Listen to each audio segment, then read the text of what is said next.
rather than just winning with height or even speed, they use their quickness to find a way to get open. Well, tall, short, wide, skinny, whatever, there it results in a touchdown.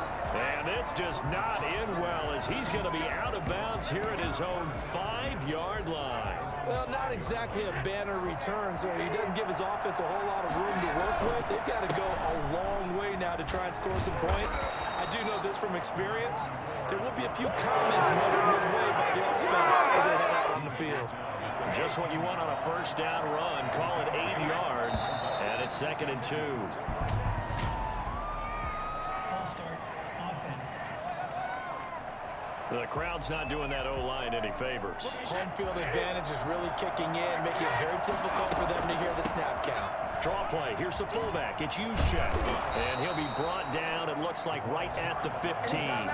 7 yards there and a first down. Brandon, you know, we talk about having wrinkles in a game plan. That was a fold right there. How about that play? Being able to change things up. You think anyone else on the team's going to get the ball, and in that situation, they surprise everyone and give it to their big guy.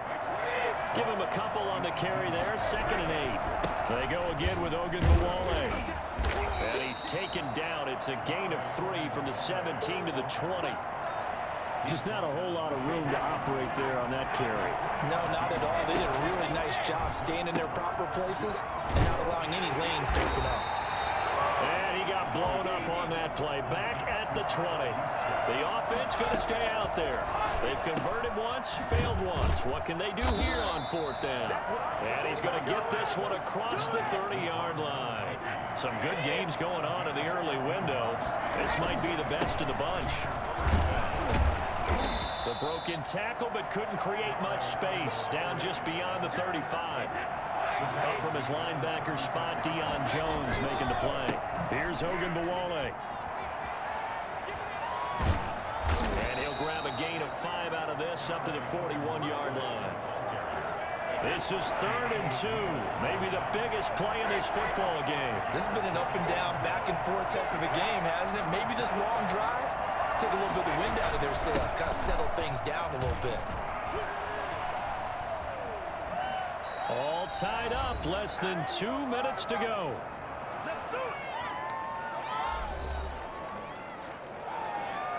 So it's Buccaneer football as we welcome you back. And they're looking at 4th down now in this tie ball game. And boy, is he close. Did he get there? No, they're going to say he's short of the line to gain. Boy, an incredibly aggressive move to go for it there. Game tied 4th quarter. You got to be surprised. I am, and I know that we're in a new era of football where we look at the analytics sometimes, and a lot of time the analytics tell you to go for it, right? But do the analytics take into account game situation, where we are, all those things?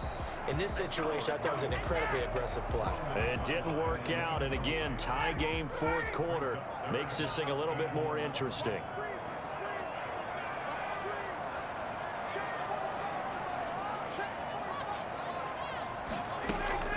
Throwing now is Ryan. And this time he's got the hook up. It's complete. And he's going to have a Falcons first down as they're able to get the 3rd down conversion. That's a 3rd down conversion to 24 yards there. Nice play. Now it's Gurley. And his rough afternoon continues. He's going nowhere again.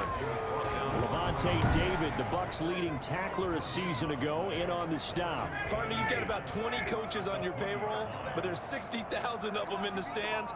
I don't think any of them like that play. And the later we go, it's starting to sound like 100,000 in here. Oh, no, he lost the football. And it's picked up by the Buccaneers. And a big turnover there as his guys will get the football back. I think we just saw an example of a game situation that I know is discussed, practiced to the nth degree, go right out the window, and a chance to win the game as well. And protect the football on the other side. You're taught to get in there and rake it out. They did just that. I mean, they go over this starting in OTAs and mini camps. You go through these situations, and that's the way a lot of teams like to end practice. Finish it off with this type of a drive, kick the game-winning field goal. Everyone feels good and heads to the locker room.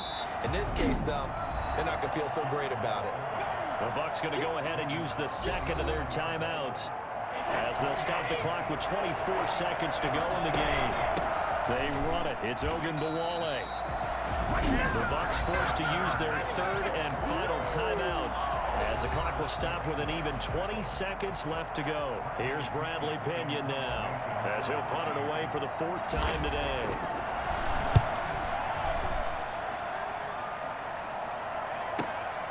Fielded just inside the 30. A big boot that time. 57 yards the official distance. And control of the football switching hands here with very little time remaining in this contest. From the 34 now, here's 1st and 10. Ryan to throw. And he's got his favorite target yet again. It's complete. And the clock will now stop as a timeout is called with 5 seconds left. So it all comes down to the right foot of Graham Gano. This a long one from 54. Oh, they get to the football. It's blocked. It's picked up. A live ball here, remember. 4 quarters not enough. We're all even, and to overtime we go. How much fun is this for everyone who's watching the game? How much fun is it for us to see this one get an extra period to get settled? It's a little teaching moment here. Overtime rules. Remind us how this goes, partner. Okay, so in the past, we had sudden death. First team to score wins, but no longer. Now, if the team receives the ball, scores a touchdown, they win the game. If they kick a field goal, though, or don't score, the other team gets a possession. And after both teams get a possession, then we're into sudden death. First team to score wins the game. So we're right back where we started, all even as the kick's away. Here's Oliver. And it's a pretty good return here as he'll get this up to the 29. 1st and 10 at their own 29-yard line. About set to begin their next drive, the Falcons offense at the line. They control their own destiny here. They have the football in overtime. Obviously, a touchdown would win it. And I think teams around the league are still adjusting to the idea of going downfield, scoring a touchdown wins the game, because they were used to just going downfield and trying to get in field goal range to win a game. Still having to make that transition. Let's face it now, the ones who are doing it best know they need to go down, attack, put the ball in the end zone, and not leave it up to a field goal and give the other team a chance. As we said, they control their own destiny now. And able to get this one across the 45 before he's brought down. 11 yards there, 1st down. Gurley.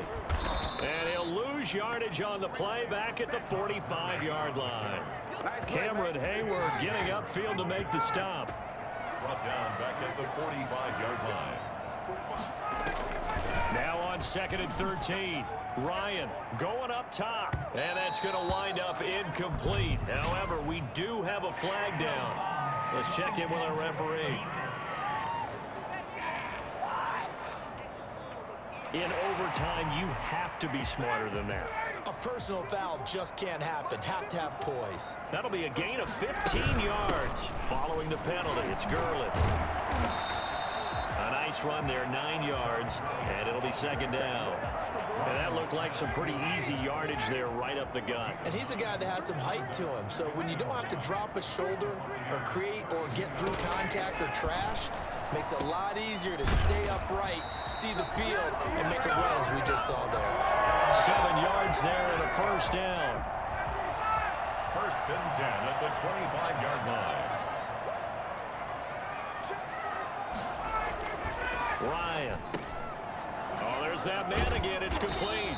And they've got it inside the 10 at the 8. Another 1st down as he went right back to the same well, this time for 17 yards.